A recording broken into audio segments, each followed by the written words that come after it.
మద్యం కేసులో వైసీపీ నేత చెవిరెడ్డి భాస్కర్ రెడ్డిని సిట్ అధికారులు నిందితుడిగా చేర్చారు. ఎఫ్ఐఆర్లో A38గా పేర్కొంటూ కోర్టులో మెమో దాఖలు చేశారు. మరింత సమాచారం మా ప్రతినిధి జయప్రకాష్ను అడిగి తెలుసుకుందాం. జయప్రకాష్, సిట్ అధికారులు చెవిరెడ్డిపై దాఖలు చేసిన మెమోకు సంబంధించిన సమాచారం చెప్పండి. రమ్య, ఇటీవల మద్యం కేసులో నిందితుడిగా చేరుస్తూ చెవిరెడ్డి భాస్కర్ రెడ్డిని నిందితుడిగా చేరుస్తూ కోర్టులో మెమో దాఖలు చేశారు. అందులో A38 గా నిందితుడిగా ఆయన్ని పేర్కొన్నట్లు తెలుస్తుంది. ఇందులో ప్రధానంగా చూసుకున్నట్లయితే ఇటీవల సిట్ అధికారులు చేపట్టినటువంటి దర్యాప్తులో కొత్త విషయాలు వెలుగులోకి వచ్చాయి.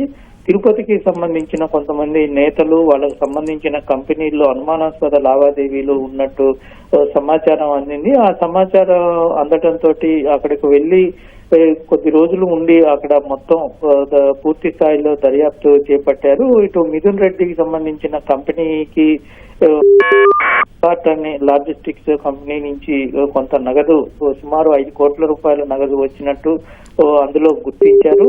ఆ తర్వాత ఈ దర్యాప్తు చేస్తున్న సందర్భంలో దాన్ని మళ్ళీ తిరిగి వేసినట్లు కూడా గుర్తించారు. అయితే ఇట్లా కొంత గుర్తించడంతో పాటు ఈ రకమైన దర్యాప్తు జరుగుతున్న క్రమంలోనే చెవిరెడ్డి భాస్కర్ రెడ్డి కూడా ఇందులో కొంత సంబంధం ఉందని దర్యాప్తు అధికారులకు తెలియటోటి వాళ్ళ గన్మెన్లను కూడా ఇటీవల విచారించారు. వారి నుంచి స్టేట్మెంట్ తీసుకున్నారు. స్టేట్మెంట్ తీసుకున్న సందర్భంలో అసలు అంటే ఈ దీనికి సంబంధించిన నగదు ఎప్పుడు చేరింది చెవిరెడ్డి భాస్కర్ రెడ్డికి, మద్యం కుంభకోణంలో కమిషన్ల రూపంలో తీసుకున్న నగదు ఎవరి నుంచి చెవిరెడ్డి భాస్కర్ రెడ్డికి చేరింది, ఎవరు తీసుకువచ్చారు, ఎలాగా వెళ్లారు, ఎక్కడెక్కడికి వెళ్లారు, ఇటువంటి విషయాలన్నింటినీ గన్మెన్ల ద్వారా తెలుసుకున్నట్లు మనకి అంటే ఆ విచారణలో తేలినట్టు తెలిసింది. దానికి సంబంధించిన కొన్ని ప్రాథమిక ఆధారాలను కూడా సిట్ అధికారులు దాని ఆధారాలను సేకరించారు. ఈ నేపథ్యంలోనే చెవిరెడ్డి భాస్కర్ రెడ్డి ఈ ఎలక్షన్లలో ముందు ఈ నగదుని రాజ్ కాజిరెడ్డి ద్వారా రాజ్ కాజిరెడ్డి నుంచి చెవిరెడ్డి భాస్కర్ రెడ్డికి చేరిందని, ఆ నగదును ఎలక్షన్ల సమయంలో ఖర్చు పెట్టారు అని సిట్ అధికారులు గుర్తించారు. ఈ క్రమంలోనే చెవిరెడ్డి భాస్కర్ రెడ్డిని నిందితుడుగా ఇందులో చేర్చాలని నిర్ణయించి మెమో కూడా దాఖలు చేశారు. ఈ రోజు పరిస్థితి చూసుకున్నట్లయితే ప్రస్తుతం చెవిరెడ్డి భాస్కర్ రెడ్డి బెంగళూరు ఎయిర్పోర్ట్ ఇమిగ్రేషన్ అధికారుల వద్దే ఉన్నారు.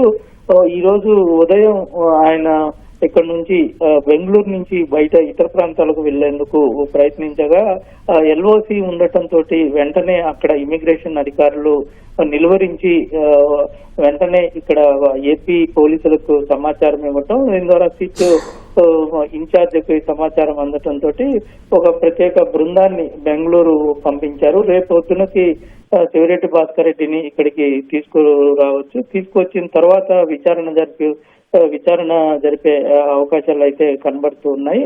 అసలు ఈ విధంగా ఈ నేతలకు ఎలక్షన్లకు ముందు చేర్చిన నగదులో ఎంతమందికి ఈ మద్యం కేసు సంబంధించిన నగదు చేరింది అనే విషయాలు కొంత చెవిరెడ్డి భాస్కర్ రెడ్డికి తెలిసే అవకాశం కనబడుతూ ఉంది. ఈ నేపథ్యంలోనే ఆయన్ని నిందితుడిగా చేర్చి విచారించాలని సిట్ అధికారులు నిర్ణయించారు. ఖచ్చితంగా రేపు మధ్యాహ్నానికి ఇక్కడకు విజయవాడ తీసుకువచ్చే అవకాశం అయితే మనకి కనబడుతూ ఉంది. ఇందులో ఇటీవల పరిణామాలు చూసుకున్నట్లయితే చెవిరెడ్డి భాస్కర్ రెడ్డి కూడా పత్రికా సమావేశం పెట్టి తమ సిబ్బందిని అంటే తన వద్ద ఉండే గన్మెన్లని నుంచి సమాచారం సేకరిస్తూ ఉన్నారు. సిట్ అధికారులు వారిని విచారిస్తూ ఉన్నారు.